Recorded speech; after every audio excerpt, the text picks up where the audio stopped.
Hello and welcome to DDOCast, episode 674, recorded live the weekend of May 1st. I'm your host, Patrick. With me this week, we have returning to the show from a fairly long absence, Nimvind. Welcome back, sir. Merry Nimbus. And we also have Voodoo. Hey, everyone. Hey, guys. Welcome back. Thank you. This week's screenshot, Misty Kitty checks out the new iconic Tabaxi on Lemania in the 531st screenshot of the week. Thanks, Intrepid, for sending in this week's screenshot. A really nice action pose screenshot, actually. I like it a lot. That's our guilty little mama. Yeah. It's well done with the camera work. It just looks really cool. Really like it.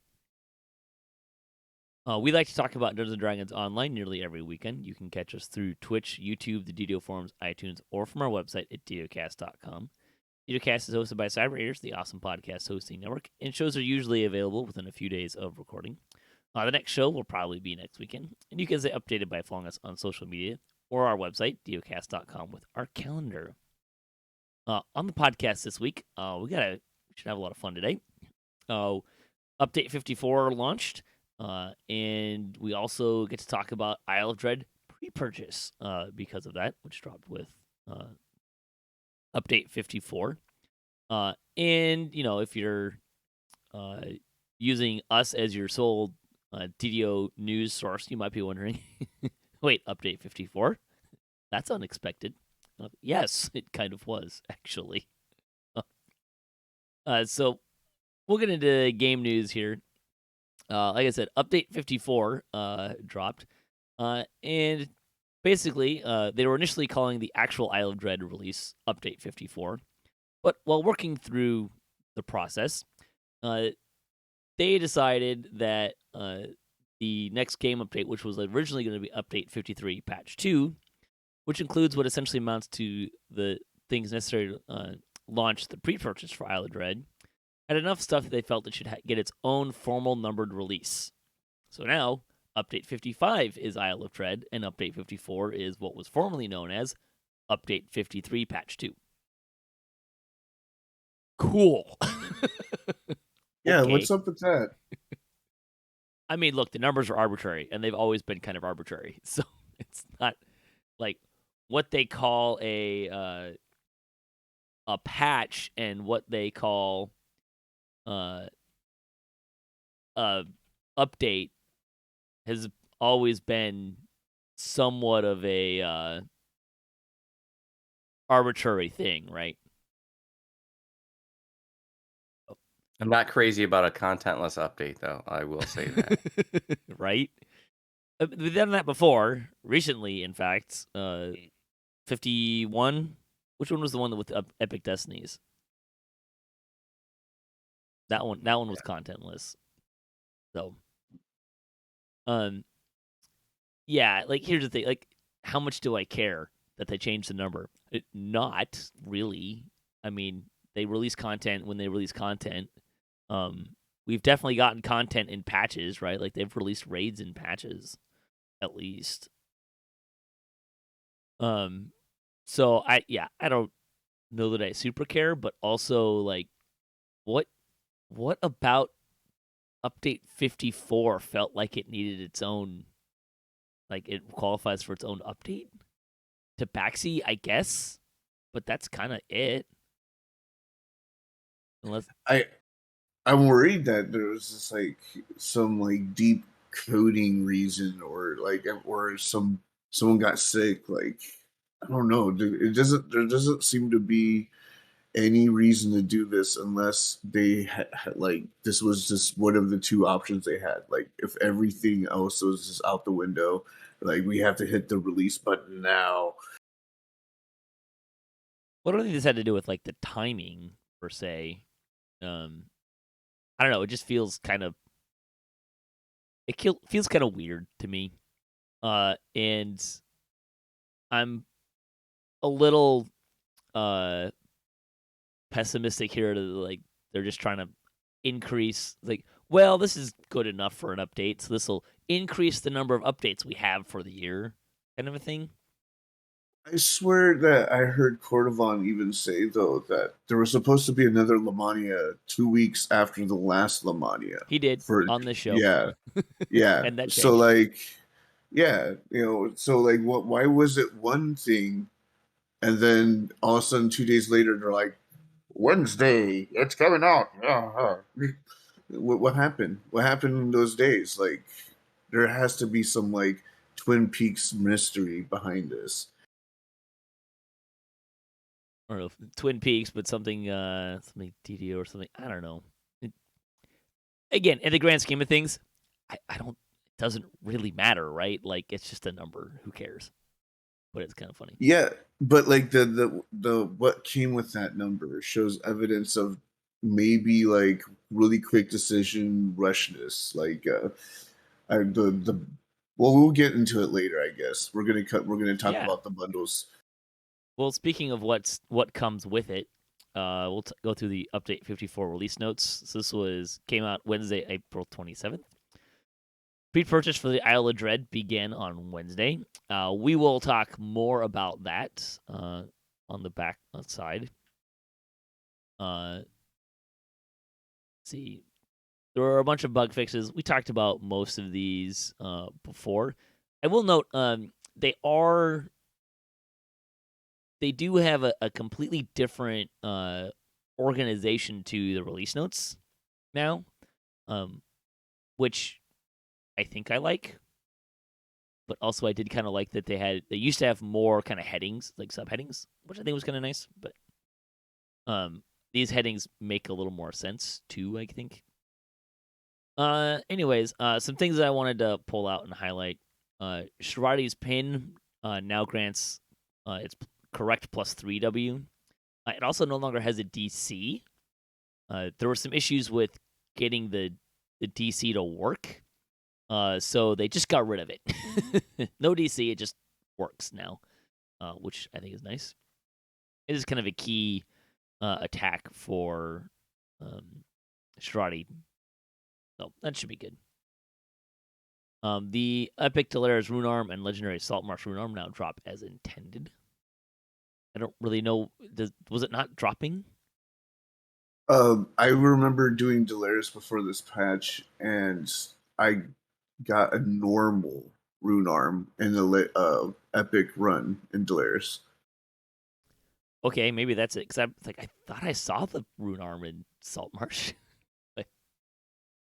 I wasn't really paying that close attention to it because I wasn't looking for the Rune Arm, and I just fed it to a gem. So, the Defiler of the Just raid quest giver no longer tries to teleport you into the dungeon, no matter what you tell her.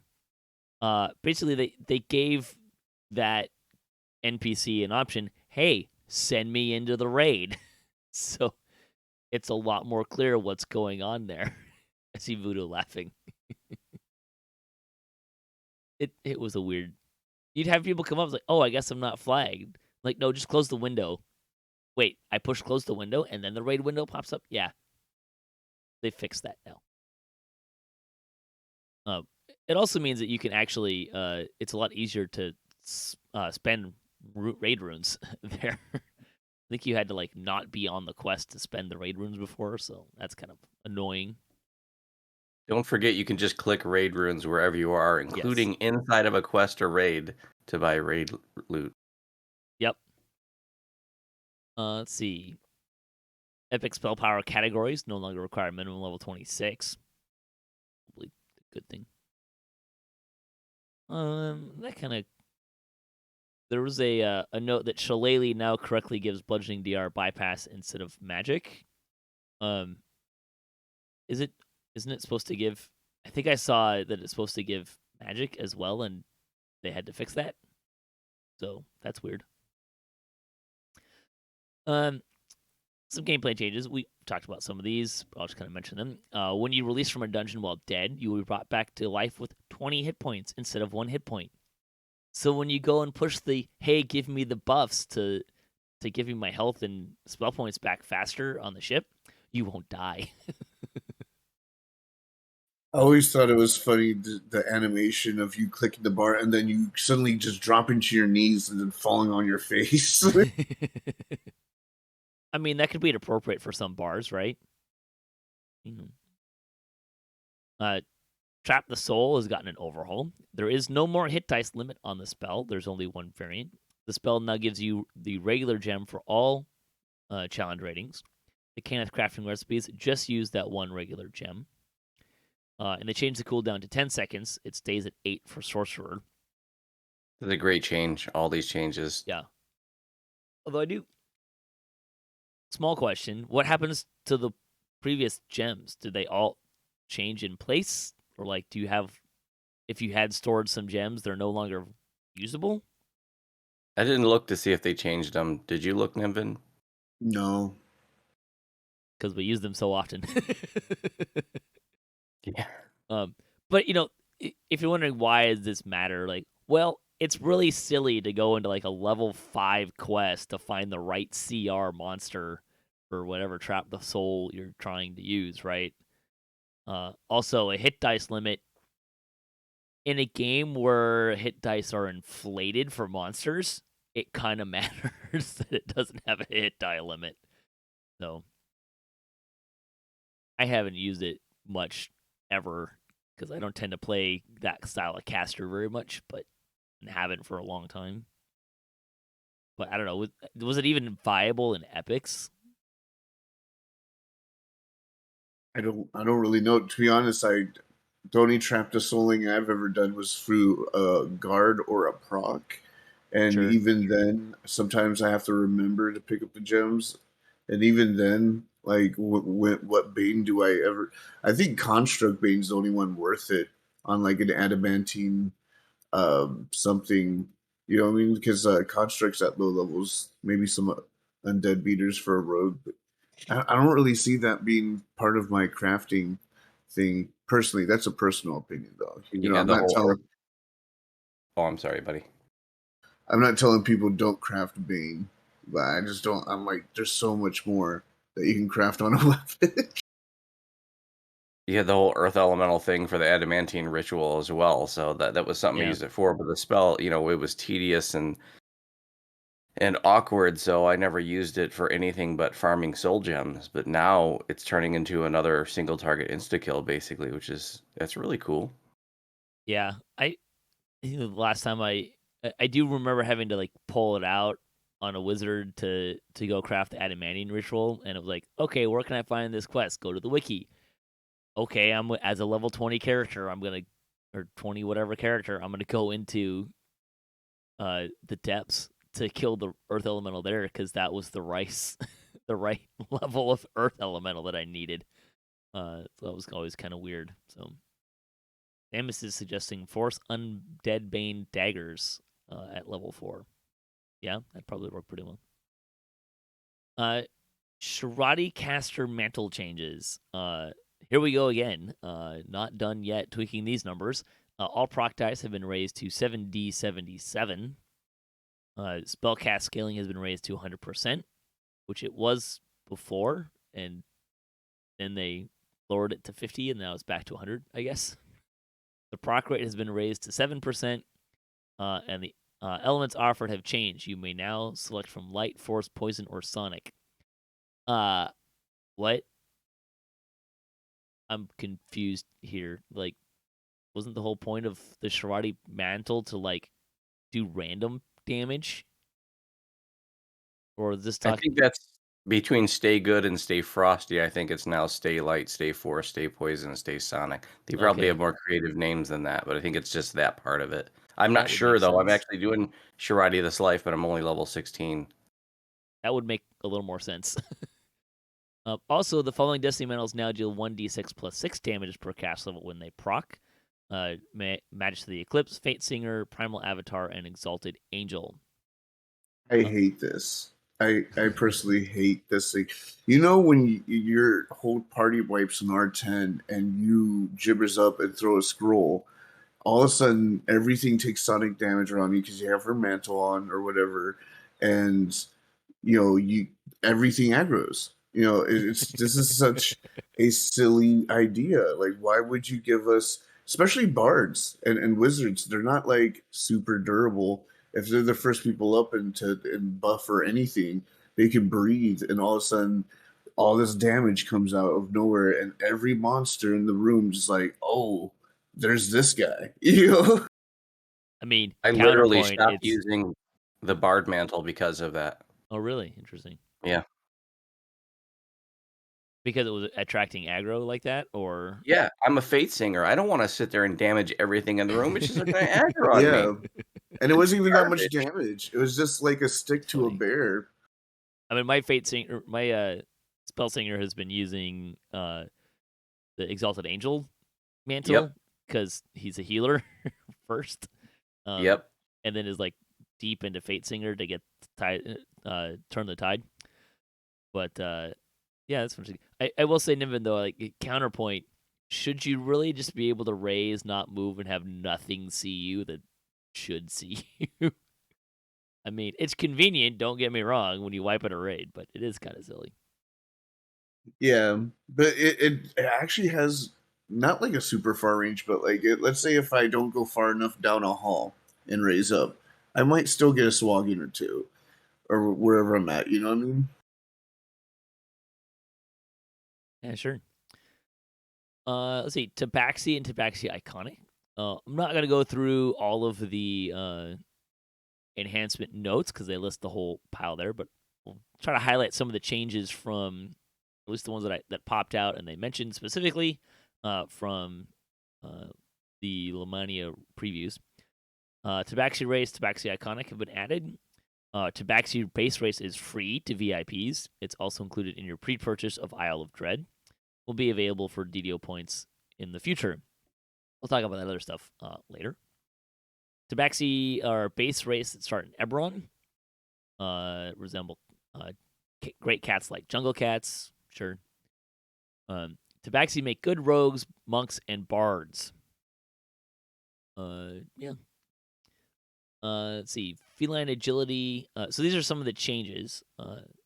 They dropped feline agility to 20% speed, and the upgrade drops to 50%.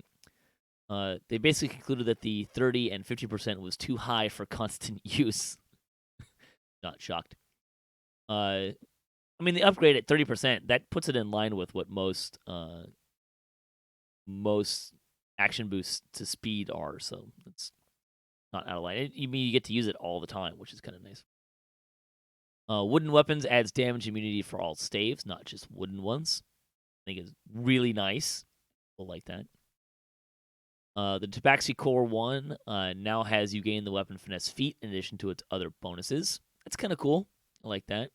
Trailblazer also has that, and it also applies it to quarter staves in addition to its other bonuses. That's good. Deep Scratches damage changes to 1d4 per character level. I believe that's an increase, but I'm not positive. I like this change. Trailblazers now have Dexterity and Wisdom as their options for Core 2 and 4 instead of the regular Dexterity and Charisma. Trailblazers Wide Sweep now uses the highest of Dex and Wisdom for its DC.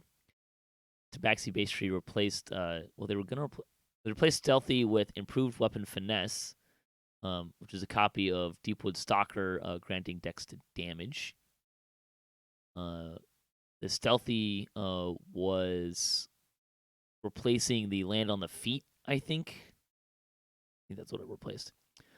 The Trailblazer one gets the same thing, but it also applies to quarter staves. Trailblazer's Staff Deflection moved to Tier 2 and replaced Surprise Claws. There's also a new one in Trailblazer Tier 4, Spring Pounce, which is a spring attack. You get the spring attack feat. And if you use it while using a quarterstaff, you gain feline agility and deal blunt damage equal to your jump score to all enemies spring attack hits, which scales to 200% melee power. That's kind of fun. Kind of a neat little ad. Like that one. The Trailblazers start in Sharn with 1 level of Monk. I continue to like what they're doing with the Iconics in that it's not necessarily like the most obvious choice, but I think they're still kind of fun. I really like what they did with heroic tabaxi, and I really like the iconic tabaxi. I like that it comes with its own animation that makes it a premium buy, right? You could just make a heroic tabaxi a monk and play around with sticks. It's just fine, but the iconic, it feels like when you buy it, it comes with its own set of animations and stuff. It's worth the money, right? It's almost like a cool little character to play. Um, and the Tibet, I'm really into D&D lore. Their heroic tabaxi, it just even some of the abilities in the trees ripped right out pen and paper 5e. They did a really good job. Yep. Voodoo, any thoughts on the iconic choice? Nope. Other than, I mean, the past life is really weak. Yeah, That it was a is. disappointment. Yeah, If you put it side by side, it's +1 to save versus traps. If you put that next to the rogue past life, the rogue past life is +2 to save versus trap. So literally twice as much right there. But the rogue past life also includes +1 sneak attack damage when you're sneak attacking. So it's so inferior to an existing past life that it just doesn't Yeah, make any sense. How about, +1 save versus traps and +1 save versus spells or something? It definitely needs just more. And I would +1 like to to see them saves. that doesn't make people want to, run that just for the past lives. Yeah, yeah, it was pretty disappointing. I agree wholeheartedly there. I feel like the most of the benefits from the iconic tabaxi is that it comes with its own unique attack animation and all that. So and the cosmetics to it is really cool. So it's just a really cool looking class. You're basically playing a kitty ninja turtle, and it's just really cool. Uh, Probably could have just stopped with Kitty Ninja. I mean, those exist, I'm sure, somewhere, right? All right, some other stuff that got added. Hovering over your Epic Destiny points now displays a context-sensitive tooltip that reports your points breakdown. This is how many you have, like where you're getting your Epic Destiny points from, which is really nice. You can check to see how many you have and kind of where you are along the thing. They still haven't, just gotten away with fate points and just made fate points and destiny points the same thing. But I think that's never going to happen at this point. The LFM UI difficulty display element has been adjusted to be more vertically centered. Okay.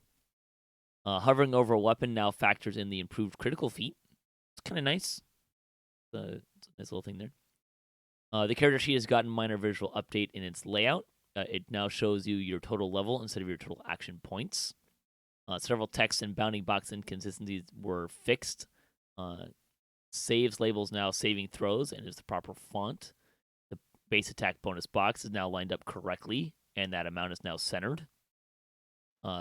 Someone was really exercising their OCD in here, but I think it makes it look cleaner, so that's good.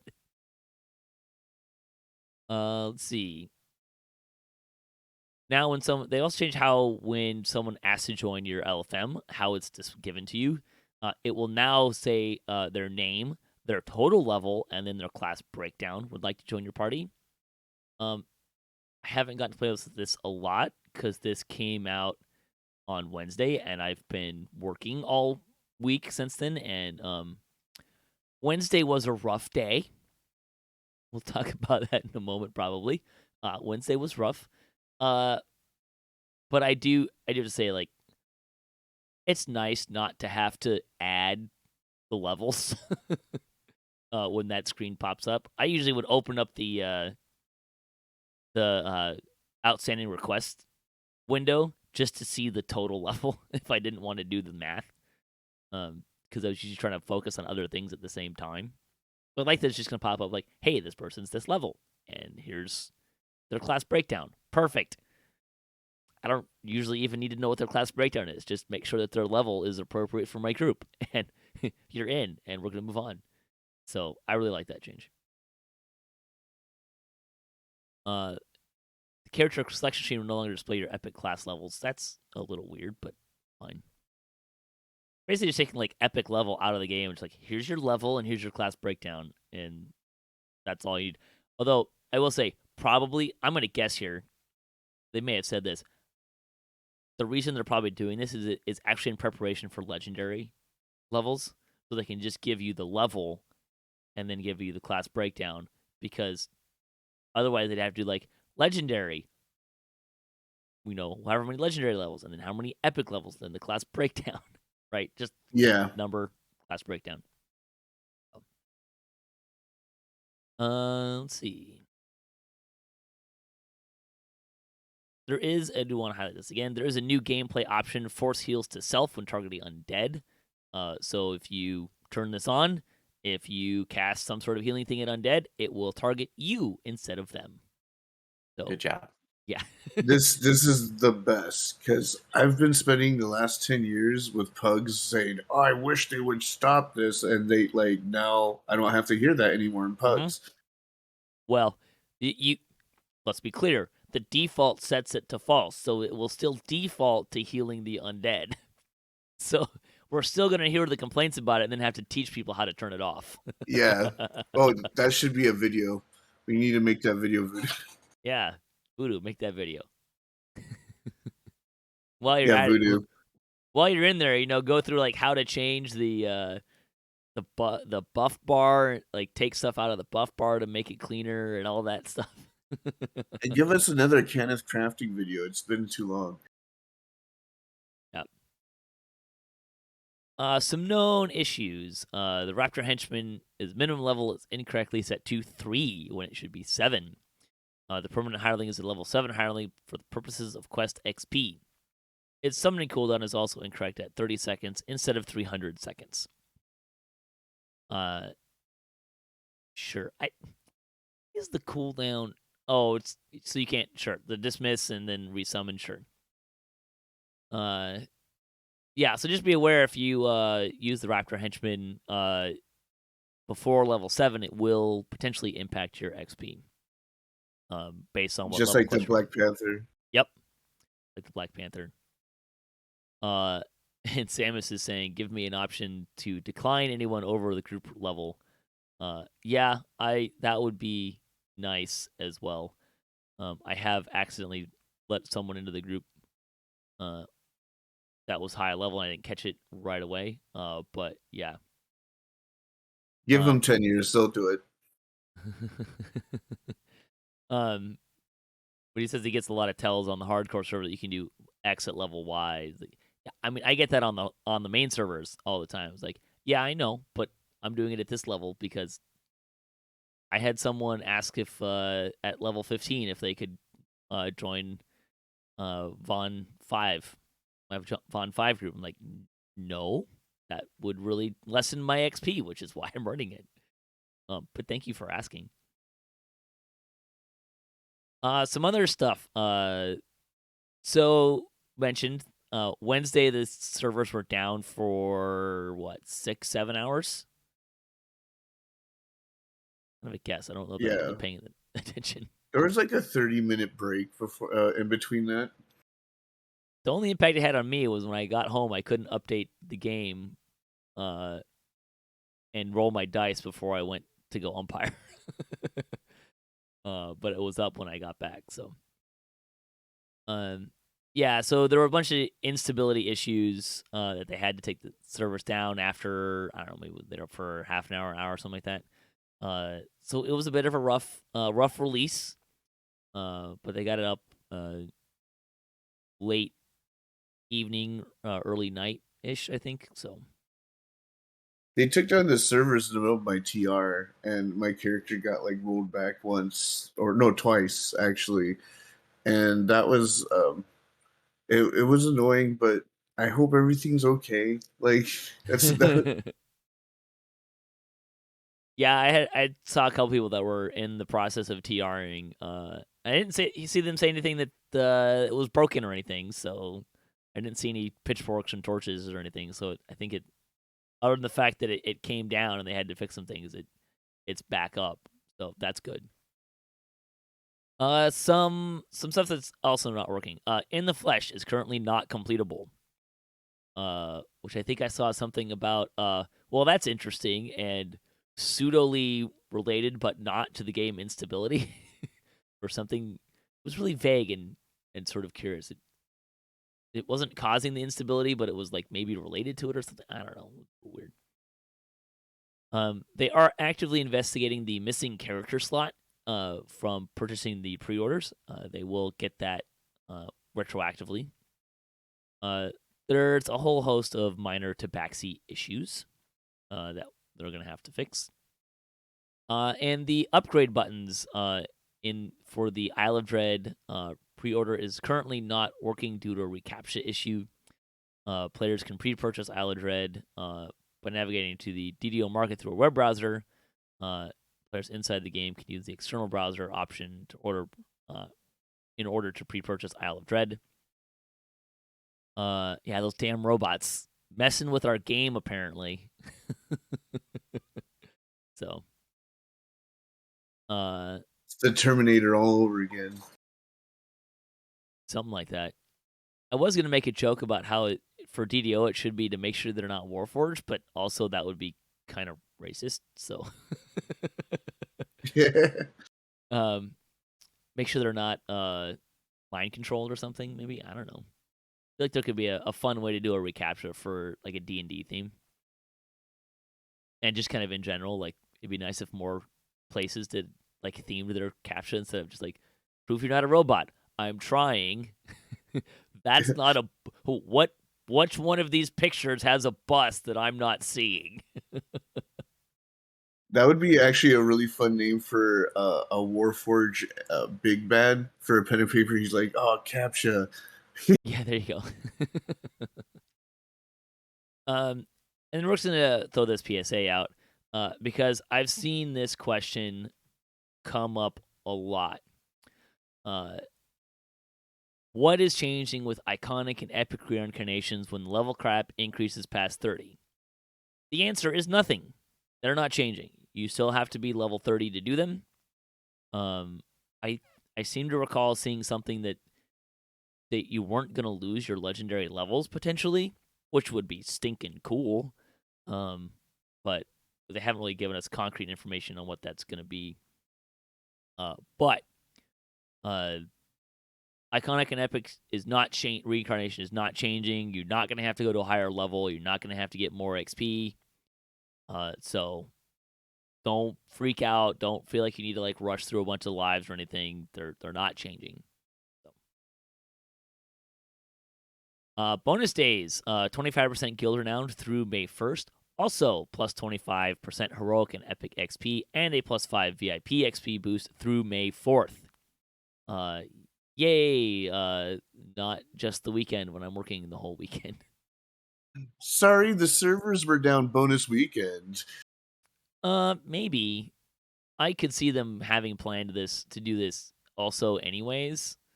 Maybe they give it a few extra days, but that's like 30% XP for like VIPs, right? Yeah, it's great. I've actually been thinking for a while that they should consider reducing the heroic XP cap, particularly for TRs, because the game today is super.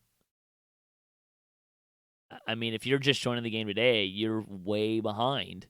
If you have a bunch of alts, you're probably way behind in terms of like reincarnations and stuff. And there's a lot of power in those with racials in particular. So I don't know. I don't think it adds a lot of value to the game to have to.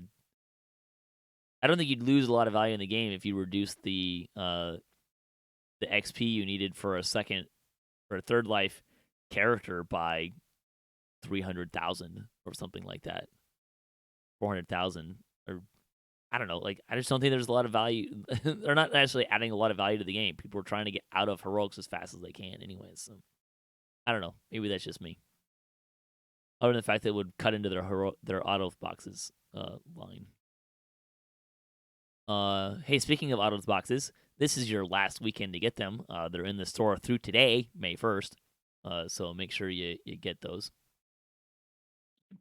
Yeah, I see some Sir Pounce in our chat is saying they took a break for a few months due to Ravenloft. Due to real life, not Ravenloft. That makes more sense. Why would you take a break from Ravenloft? Ravenloft is great. Anyways, feel like they're too far behind to ever catch up. Yeah, you can feel like that if you played the whole game the whole time and you just have a bunch of alts, or didn't get into TRing until later. So let's see. You can honor your guild 25% off of astral shards, guild renown elixirs, and you can get 50% off of guild charters and guild airship beacons through May 5th. Let's see. They also expect the Wish of Tabaxi memories to be available in the DDO store in the future. This is kind of normal that they don't tend to release the Wish right away. Which I think this would be. I don't know. I think they're trying to get you to play it at Heroics. I kind of wish that they had it though, because it would be nice to be able to just use it right away. Again, like, do enough lives as it is. Like, if I have a character that's already epic, or like all the completionists, and I'm gonna reincarnate, it'd be nice to cut out a reincarnation and just use a wish to get that Tabaxi memory kind of a thing. Or I don't know, maybe you could stick one in the pre-purchase at like the middle tier. Here's a wish of memories for a Tabaxi. You can get one per character or something like that. I don't know. Yeah, a lot of people, because it was so suddenly released, were in the middle of a life, and I felt like, oh well, there's autos boxes, but then again, like, wouldn't that be kind of nice to get a wish? So at the end of this thing, like, you can count that as a past life. That would be nice. That's a good idea. We should do that. Yeah. Yeah, it covers all of the game news. All right, so this means we're gonna talk about the Isle of Dread pre-purchase stuff. So we're gonna go through not just the pre-purchase, but there's like an FAQ and some other stuff. Look, there's a lot of pages here, and there's some information that's kind of pseudily buried in this. So we're gonna kind of to get through some of that. Again, the upgrade button's not currently working, so if you may want to spend a few extra moments deciding what level you want to purchase at. Let's see. They said that we can. Initially, they said that we'll have more information about the numerical specifics to get closer to launch. They're expecting a few Lamania previews prior to launch, so there'll be plenty of time to get a better sense of the scope of the expansion before purchase, if that's a concern for you. You can expect the scope to be on par with other expansions. If they were to give an exact legally binding number and then for whatever reason had to pull a quest, that would be a huge issue. So better not to give a specific number at this time. Spoiler alert, they gave us a specific number. Yeah. So, yeah, that was kind of funny. Anyways, all right. So, like I said, there's a couple of different pages that I want to kind of go through here. The first one we'll do, I don't know, I've been bouncing around in my head. Should we do the pre-purchase first, or should we do the other information first and then end on the pre-purchase? What do you guys think? We should have talked about this before. I should have asked this question before we started recording, but I didn't because it's fun. Wow, this is so sudden. I know, right? You get to Yeah. influence the production values of DDOcast on the spot live. Go. Those improv classes are going to pay off right now. I say let's talk about the pre-purchase bundles. Okay. So there'll be a lot of shocking surprises here. There are 3 levels: a standard, collector's, and ultimate edition. The standard is $39.99. The collector's is $79.99, and the quote recommended ultimate bundle is $129.99. The same as it's been for the last several. I mean, other than Saltmarsh, which was a quote mini expansion. So that's kind of what's going on there. All 3 will give you Isle of Dread, and all 3 will give you the Tabaxi character race. So the standard edition is just Isle of Dread and Tabaxi character. So for $40, you can get Isle of Dread content. If you're VIP, you already get Tabaxi character race. Although this will look, I will point out that if you stop being VIP at some point, you would lose access to the Tabaxi race if you hadn't purchased it. By purchasing it here, you unlock it forever. So I don't want to just minimize the fact that there is actually a value to getting the race in the expansion, even though it's free to VIPs. I get that it's not a lot of value while you're VIP, but I just like to point that out. So that's there. The collector's edition, you get also a character slot, the Dread Dinosaur Hunter cosmetic, a clawfoot mount, and more. At which point they bury it way down in the where's the and more part. You get the Dread Raptor chick cosmetic pet. Wait, which ones did I read? Clawfoot mount. All right, so you get the Raptor pet. You get the heroic Teal, the Raptor hireling. You also get a heroic autos box. I will note, a special one. It is bound to account. You cannot trade it. I haven't opened mine, but it says that all the pieces inside are going to be bound to account. So, in theory, you shouldn't be able to trade the XP stone either. But you do get Heroes Autos box. The Ultimate Fan Bundle, you get, in addition to that stuff, you get the Dread Pirate cosmetic set, the Swift Raptor mount. That's the feathery-looking one. You also get an improved Epic Autos box. You get the Trailblazer Iconic. And you get the Destiny Tome. So there is a Destiny Tome +1 Isle of Dread, parentheses Isle of Dread, that you can get one for every character, just you know. The autos boxes, you get one per account. So we'll talk about a little bit more about how that works in a second. We'll also get the instant teleport item to the Isle of Dread, which are really, really nice. I do like the instant teleport items. I'm getting a lot of them. Hey, SSG, where's that horse-like stable to put all of my instant teleports in? Starting to need that, guys. If we can get on that, that'd be great. Thanks. I had this idea that instead of giving us items, they should just give us the codex page to that expansion, and we have like a book binder, and that just becomes a scroll of expansion teleports.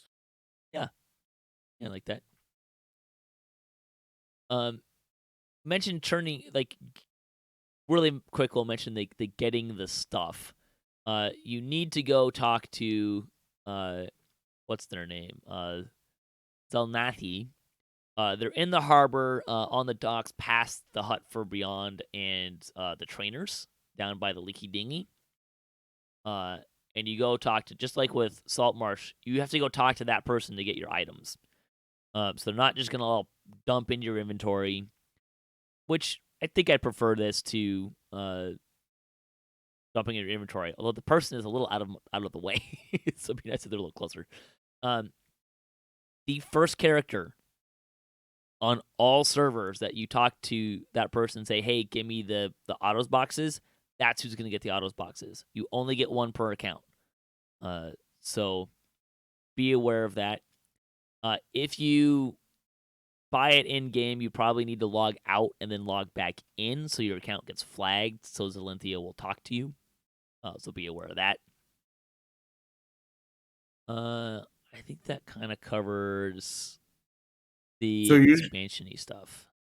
So you're telling me if I, am VIP and I already have access to Tabaxi and I already have mounts and cosmetics that I like, that I don't have to buy this until, let's say, hardcore season 6 and have autos boxes, or I don't have to claim my rewards until, I don't know, hardcore season 6 and have my one Otto's boxes be on that server?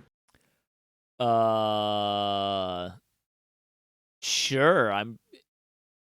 I don't know if they're gonna have a flag that says no, you can't have an Autos box on this server. That's why this is like that's one of the many questions I have that makes me think this is kind of like something to just slap together, like because I feel like that's something you should consider when you're putting stuff like that in a thing. I'm personally super grateful for the autos boxes though, because it does add a lot of value to these pre-purchase bundles. I just think that they should be one of the things that are auto granted to the first person that you're logged into to prevent it being manipulated by people who has my mind, I guess. I mean, look, if you want to go on the hardcore server and use your thing on the hardcore server, your Autos box on the hardcore server, and use it on that brand new character, I don't care. Like me personally, like that's not going to change my enjoyment of hardcore or look, like okay, you did that. Is that going to like that's not going to give you that much of a leg up. If people are able to do that and people do that, I guarantee you there's going to be a bunch of people that are going to come back and whine about the fact that they did this and then their character died. It's not like they're going to have any gear at that level anyways, so like go for it. Have fun. Let me know how it works out for you. I don't care. But they could also just like make it so that you can't turn it in on hardcore. Like I don't feel like that would be that hard of a flag to put on there. So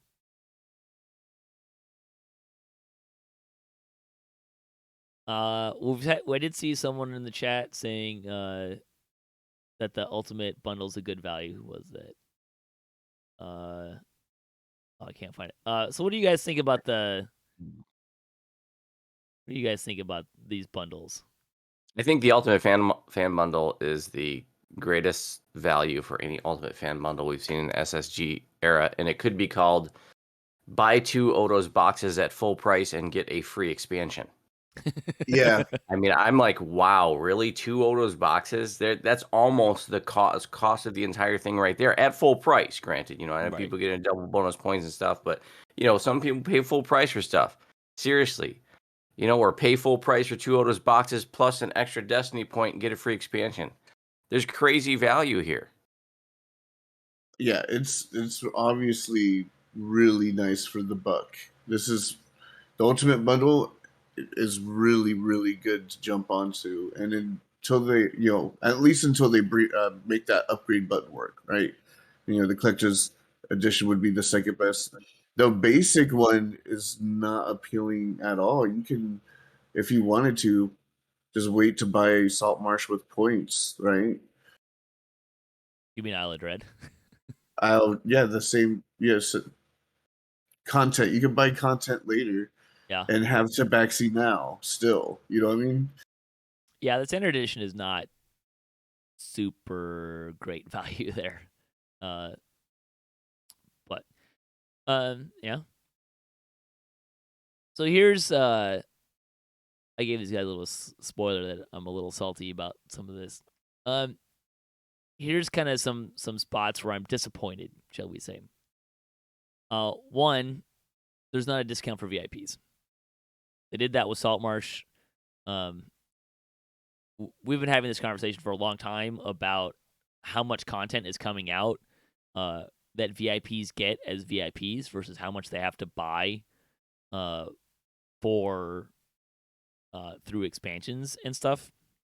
And like just to put it in perspective, Feywild was update 48. So since then, we will have had 7 quests and I think a raid. Yeah, 7 quests and a raid since then that were not an expansion. So we're already having these conversations about what's the value of being a VIP, and I think Saltmarsh showed that there is a possibility there to have a discount. I still think it should be like a flat discount, not a percentage, personally. But there's a missed opportunity here for VIPs who are already kind of across the board that I've seen. Hey, what's the value of me being a VIP? If we're just gonna have all the content behind expansions, so there's not that, and I find that a little concerning. I felt like if they didn't do that for the mini expansion Salt Marsh, no one would even be talking about it, because they never did that for any other expansion before. And we were having those conversations then too, right? Like, why is like you're putting all this content behind expansions, and I'm a VIP, so what's the point of that? Saltmarsh had a lower cost because it was a mini expansion, but there was also a 5% discount for being VIP. I'm guessing that was sort of a trial run that they wanted to see if that would, help, encourage more people to become VIP, and that it probably didn't, and so they're like, forget it then. And as far as more value being added to VIP, yeah, I want to see that. That's definitely a concern. I'm not overly concerned about it, but I know, we know that they have expressed interest in wanting to do that. We got the daily gold rolls for now. They threw us a bone. They're going to add something later. I think it's overdue, but they do want to add more value, and I'm glad that they're thinking about those things. But I'm going to say this, I'm still VIP, and I'm going to be VIP until the day I DDO die. I mean, that's not going to change for me, but I know that we're having, these are conversations that are happening, and people are, I see these conversations and people having them, and what's going on here? Like why am I VIP? And I don't think you're going to get people in by giving a discount to VIPs, but you can maybe keep people as being VIPs if there's we need more reasons to be VIP. That's kind of the bottom line. People are stopping their subscription because of this kind of thing. So, and maybe it's like, hey, you're VIP, so here's $10 off of the Ultimate bundle or something like that. Given what you guys already said, this may be an unpopular opinion. I'm not happy about the Autos boxes in these bundles. I see Nimvind's head pop up. Look, here's the thing. In terms of things that they can put in here as throwing a bone to kind of fill things out, it's a pretty decent ad, right? Like you guys have said, you're getting good value out of this. If you want to think about it in terms of full price, a Heroic Autos box is $50, and the Epic one is, I think, 60 or 70. I mean, look, if you get points on sale and you're not paying a penny a point, it's cheaper than that. But that's kind of like the quick and dirty math. I'm just disappointed by the Autos boxes. It feels like it's an effective ad, but it feels like a really lazy ad to me. A cop out, right? Like it's just rushed. Yeah. Like there's an Autos box is, and hey, I'm gonna use it, right? Like, don't get me wrong, but an Autos box is like the stone is a one-time use thing, right? It affects one character. I really want to I feel like what's really missing here is a quote universal tree type thing in this pack. And given that we just did a big Epic Destiny pass, I would have loved to have seen a new Epic Destiny in this expansion instead of a universal tree. Something that changes a little bit more about how we can play and the character options. Like, we're getting to backseat, I get that, but that was in the other expansions too, right? Like, and the other expansions had a universal tree on top of it, and I just find myself missing that out of this expansion. That there isn't that other option for characters besides the race and the iconic, which again we had in the other ones. And we, like I said, we just redid the Epic Destinies we've never gotten a new epic Destiny, despite the system being around since Menace of the Underdark. In theory, the work they did was supposed to make it easier to add them. I want them to add them. Here's a great opportunity to do that and put it as part of the bundle, and it's not here. It said we get an autos box. Again, a solid and compelling ad, but it still feels really lazy, and I'm still really pessimistic about it. I still have hope that because I am too bummed that they didn't do a universal tree.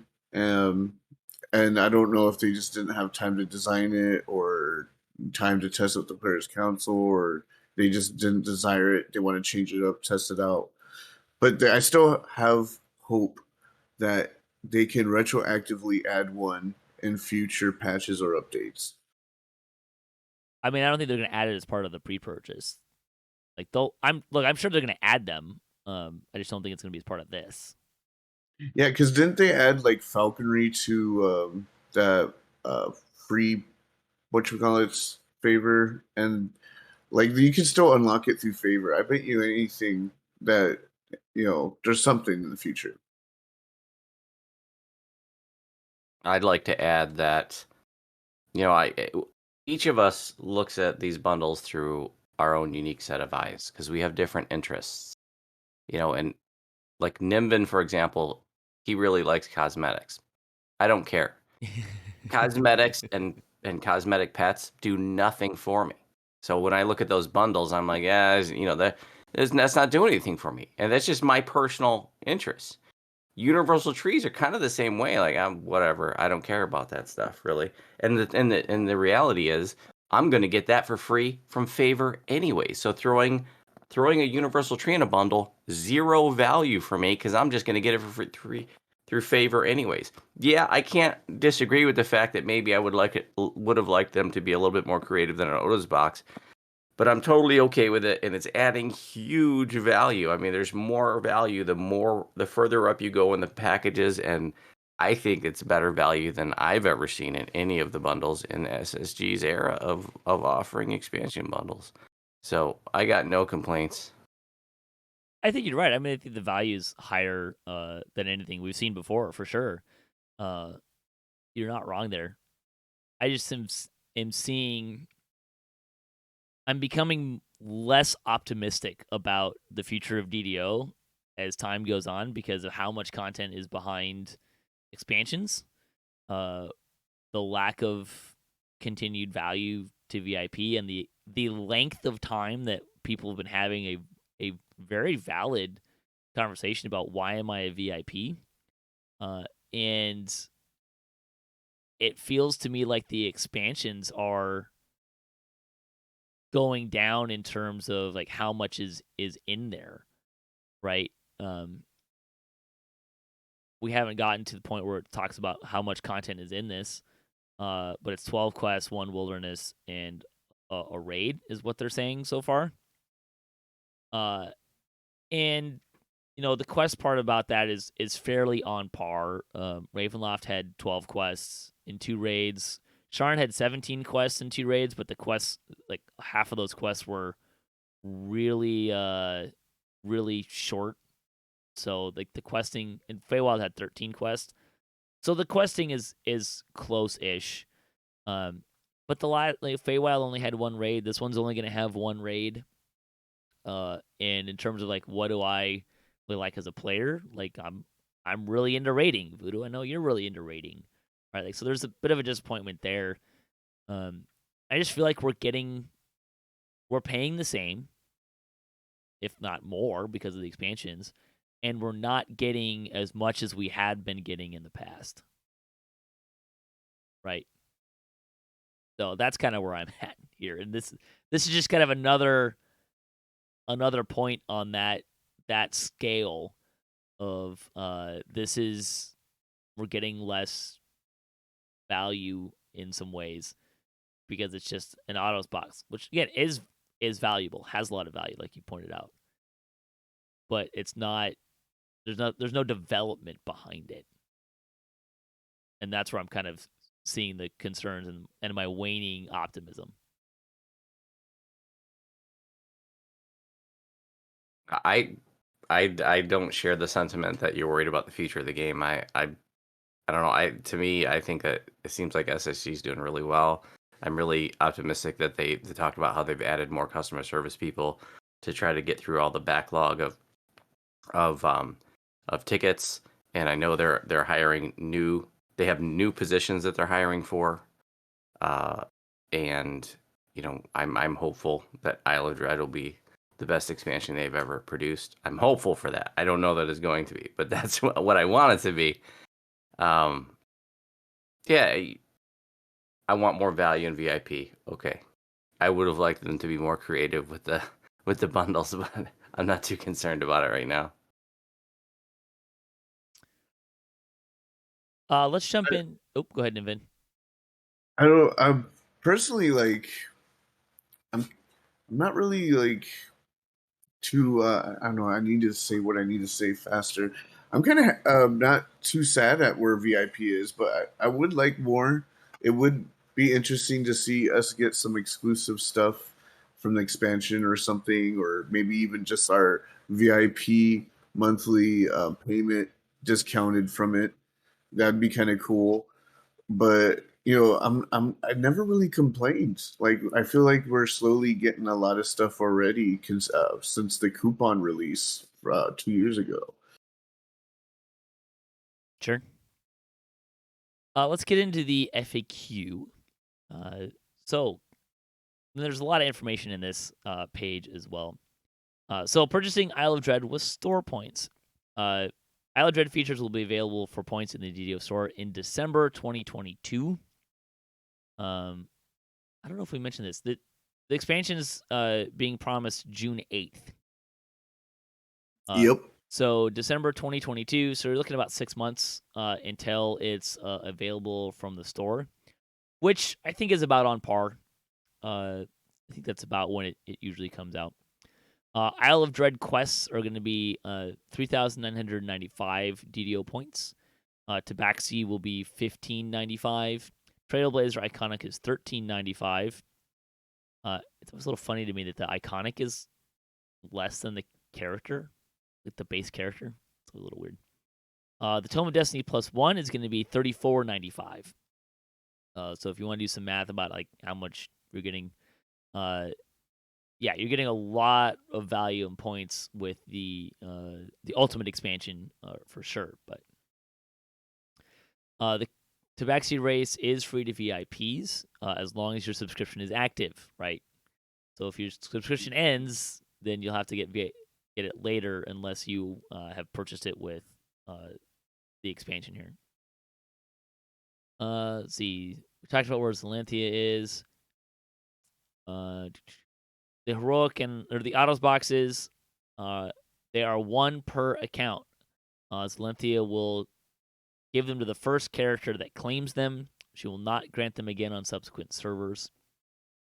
I misplaced my cosmetics. How do I get more? Speak to Zalanthia again. As long as you own the packs or the expansion bundles, you can go get some more. The Raptor Hirelings are permanent, both the level 7 and level 32. I think I missed mentioning that the level 32 Raptor in the Ultimate Bundle. There's also a Triceratops cosmetic pet that I don't think was actually in... Oh, no. Yeah, the Proceratops hatchling cosmetic pet. I think I missed mentioning those before. Anyways, you get the hirelings. They are permanent, just like the other ones. Does anyone else feel like they need to increase the size of hireling folders? Like they did it with ingredient bags a while back, or augment bags a while back? Didn't they give out like a dimensional one in the last update expansion? I think so. Or did they... No, the dimensional is an augment bag. I don't think there's a dimensional hireling folder. They've been on sale a couple times recently, and I've been buying them. There is a dimensional hireling folder. It's the only reason I own one. It came out with, I think, Saltmarsh. Oh, okay. And I don't use hireling, so I don't pay attention to the number that it can hold. But You don't use a Leary? It is. I mean, yeah, I use a heroic leveling a little bit. It is better now that those permanent hirelings are the expansion ones are bound to account, so you can trade them around. If you toss them, you can make a new character and do that. But how many quests, raids, and such are in Isle of Dread? This is what they said: 12 quests, 1 raid, and 1 wilderness area. So there you go. So that's the FAQ. If you're wondering how much this stuff's going to cost when it's come out, that's where that information is. There's also kind of a splash page that has some information. A mysterious island reappears off the coast of Stormreach, and Foxpaw has been kidnapped by pirates. Be dragged away to the island. Didn't we already do this again? Or is that reference to the prequest? I don't know. To make matters worse, the cult of Vecna has been sighted in the region. It can't be a coincidence. Prehistoric dangers await any that step onto the island shore if they can survive the passage. So it sounds like maybe there's going to be an Into the Mist style quest, maybe? I don't know. Kind of interesting. Can I say here that I am a little bummed out about something? Yeah. So I was hoping we were going to get a new city, and, it's called, Specularum in the module, and I was hoping we were going to start connecting the dots, because, Specularum and Keep on the Borderlands are actually kind of close to each other on the map, so I was hoping we were going to start connecting some of the dots of where these places exist, and so to be clear, if you're not a pen and paper person, like the Isle of Dread and Keep on the Borderlands on the map from Pen and Paper Dungeons and Dragons are not far from each other. So we're just going to go from from Stormreach to this mysterious island, when I was hoping we were going to get a new public zone called Specularum. It's not a big deal, but that's what I was hoping for. To be fair, he's talking about old Isle of Dread. This is like when they used to play on stone and tablets, D&D. Isle of Dread is now in 5th edition, is part of the elemental plane of water. Yeah, I was talking about this Isle of Dread in my hands. There you go. So some interesting things. The thing that kind of popped out to me here was Cult of Vecna.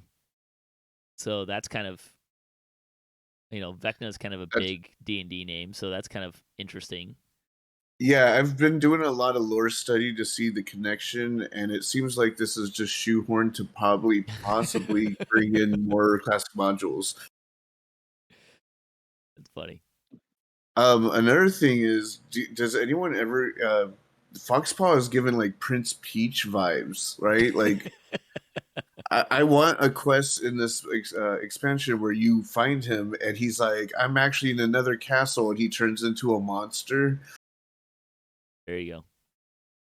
This would be if we had to rescue him again, that would be like the third one, right? The third time we're rescuing him. And Fariel saying a new Monster Man would ask. Yeah, see, a Monster Man would be a great add to an expansion pack. And, that's a good idea, actually, because we're going to need to have Dinosaur Monster Manual, right? Yeah, exactly.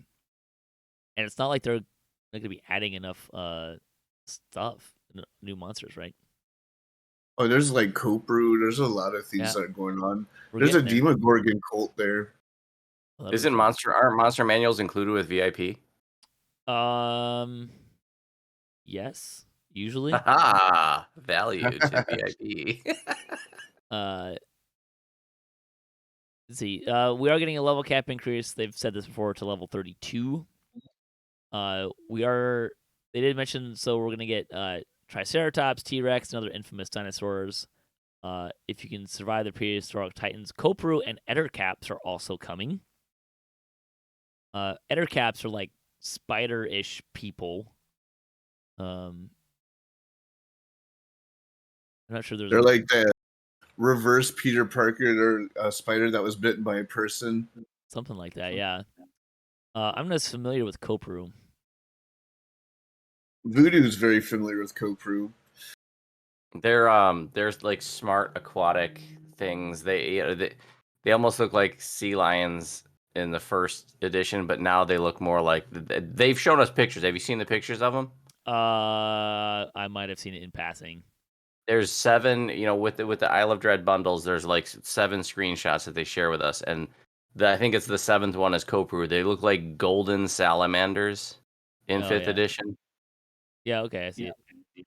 So they're an intelligent aquatic race or amphibious race or something. Isn't that like most of aquatic beings in DDO? They're like Sawagan are intellectual compared to most aquatic other beings. I mean, they're still fish, so there's that. Yeah. And then they gave us a little bit of information about some of the gear that's becoming. So there's gonna be new pirate-inspired gear, new sentient artifacts, and a quote customizable dinosaur bone crafting system, and also new augments. So that'll be fun to kind of see what that looks like. Am I the only one that's kind of getting like tired of this pirate theme? It's like everything's pirates nowadays. It's like, is this it? D&D or like swag and doubloons? I mean, there's not that much pirate stuff, is there? There's the Cove. It's There's Saltmarsh. yeah, Saltmarsh. It's probably because it's thematically appropriate with Isle of Dread, It's the true. nautical theme, as well as Saltmarsh. So we've had 2 sort of nautical themed expansions in a row. So okay, question: is Saltmarsh pirate themed or smuggler themed? What's Is there the a difference? difference? Bootlegger themed. um, though, Zermi says not enough pirates. They want flintlocks. I mean, firearms would be kind of interesting. Sure. I mean, if we're gonna go that direction, laser pistols, spelljammers coming in pen and paper. So there's some opportunities there. Come on, who doesn't want to run around with a laser pistol in DDO? That'd be kind of fun. They're bringing Dragonlance back too. I hope that's going to come into DDO. That might be a little harder, but sure. Anyways, I think that's what we got for the expansions. Anything else you guys want to say about the pre-order and early information about Isle of Dread? I recommend the Ultimate Fan Bundle if you can spring for it, but if you got short money, I feel you. They should put a pirate universal tree in the bundles because everything's pirates now. Yep. Yeah, I would say if you're tight on money, a recommend here. I don't know that I would really recommend buying the standard edition. Like the only thing you'll be getting right now would be the Tabaxi race, and if you're a VIP, you already get it anyways. So if you're looking to get just the Tabaxi race and whatnot, like you could just get a month subscription for VIP and crank out the 3 lives and get the Tabaxi.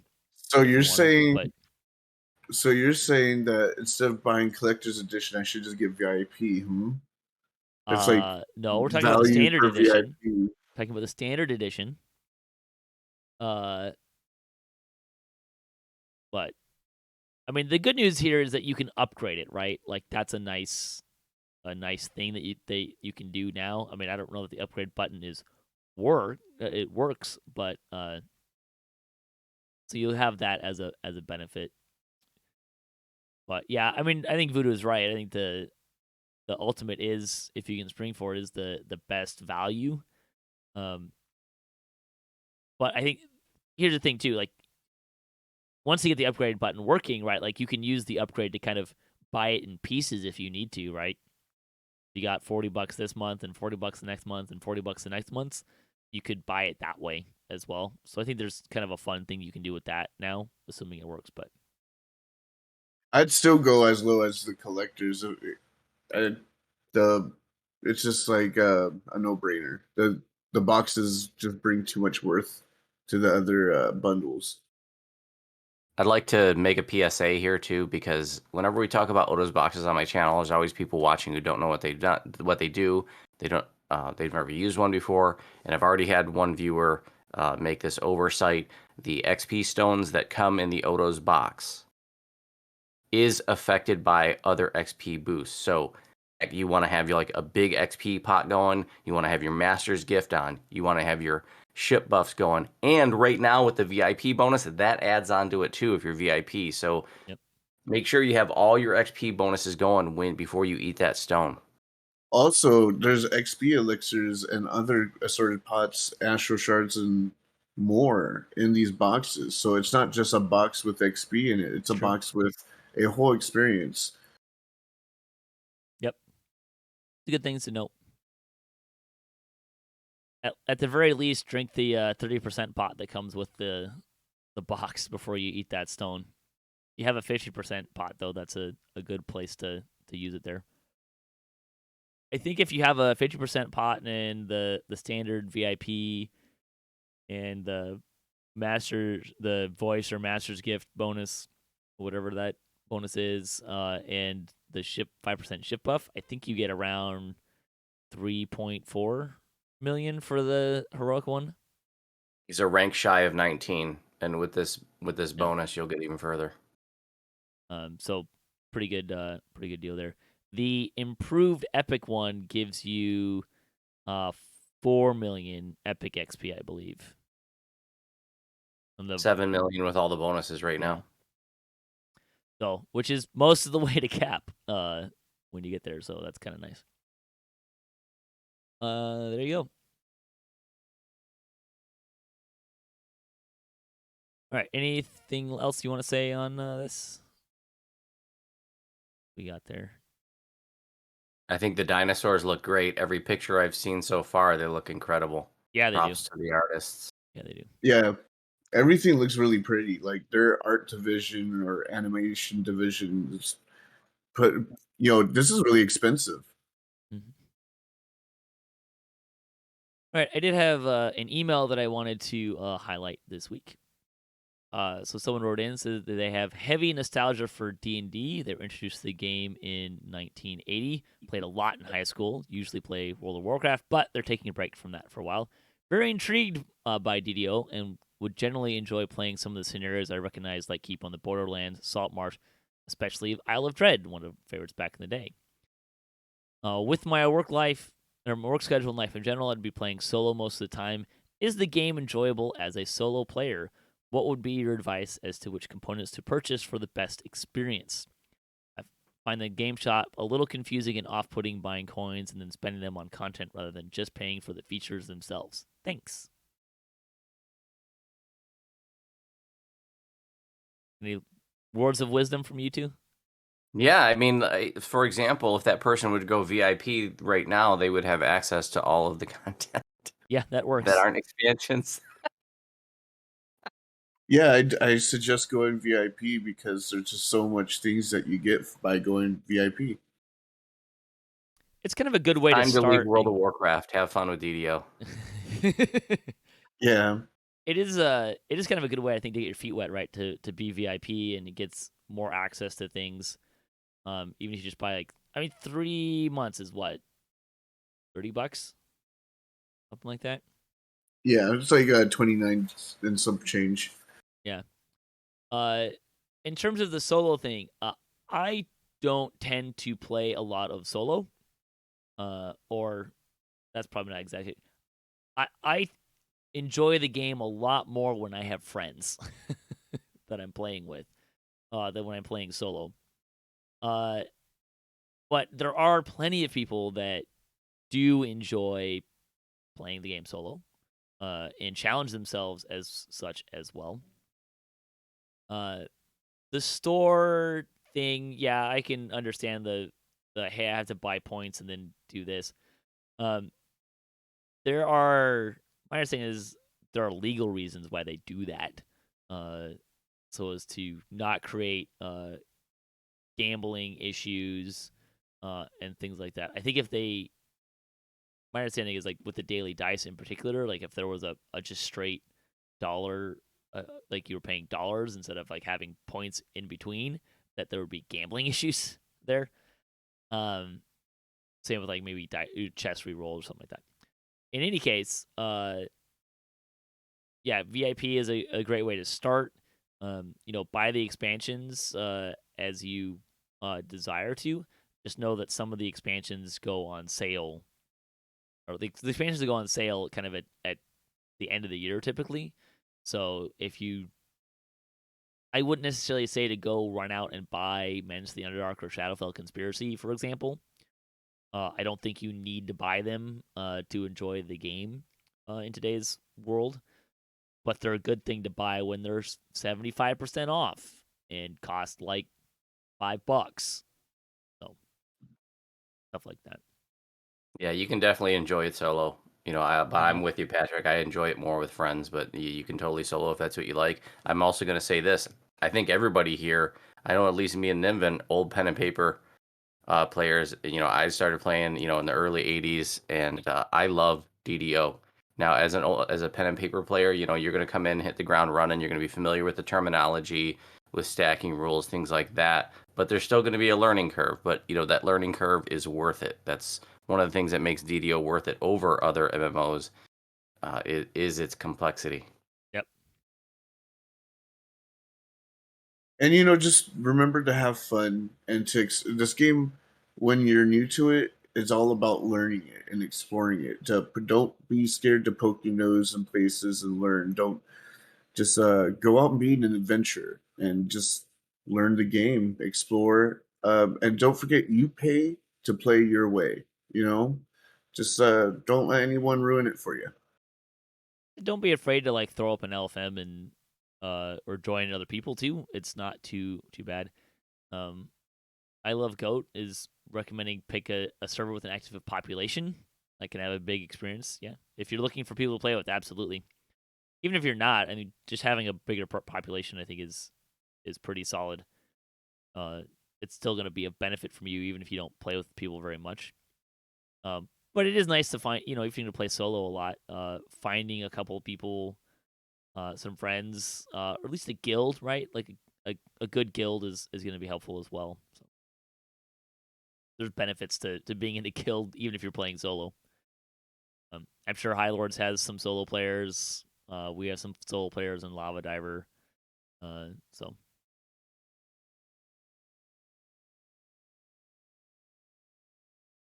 how do we feel about the current player base support for new players?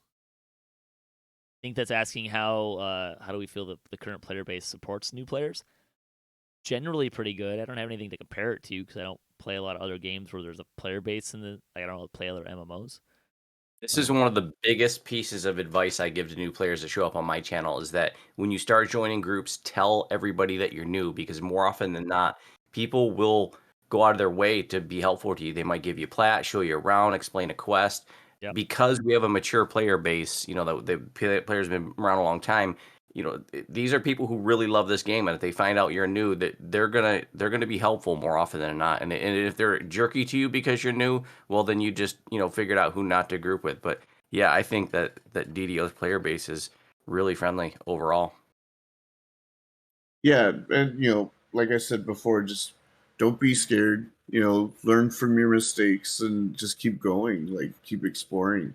This game is just fantastic. Just clicking around. Even in Korthos, like there's a painting that you can click in Korthos. There's all these small details and things that you don't have to be zerging with all the pro players. You're not there yet. Just learn the content and just have fun. Mm-hmm. All right, we're gonna close out the show. Voodoo, you want to plug your channel?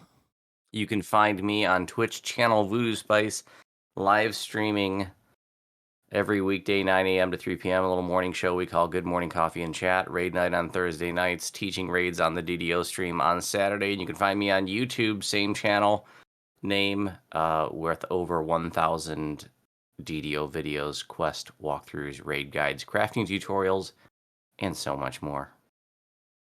Nimvind, you got anything you want to plug today? Yeah, I stream every day except Mondays and Thursdays at twitch.tv/Nimvin, and you can find me in Voodoo's Twitch stream pretty much every morning. Yeah, that's about it. Great. Well, thanks, guys, for joining us today. Thanks to all the folks who helped make DDOCast happen, and at Standing Stone Games, Wizards of the Coast, and to Cybridge for hosting the podcast. If you'd like to support the show, you can visit our website at DDOCast.com, or you can support us on Patreon. If you have a DDO-themed webpage or you Twitch DDO and you'd like to be featured on our website, you can email us at DDOcast@gmail.com. You can also hit us up at DDOcast.com for our show notes, MP3s, our calendar, previous shows, and other fun stuff, including various adventures in DDO, D&D tabletop, and even some more games. We'll be back streaming DDO occasionally, a little more frequently once we get into like the end of summer. But we'll at least be playing some D&D, Tomb of Annihilation, and stuff like that. So, if you have a comment on this episode, a question you'd like to hear us answer, a topic you'd like to hear us discuss, or you just want to say hi, you can leave a comment, or you can email us at DDOcast@gmail.com. You can also find us on social media and follow us for the latest cast updates. At DDOcast on Twitter is the best place. So until next time, all your attack rolls be crits, all your chest level appropriate, have fun, and don't forget to gather for buffs.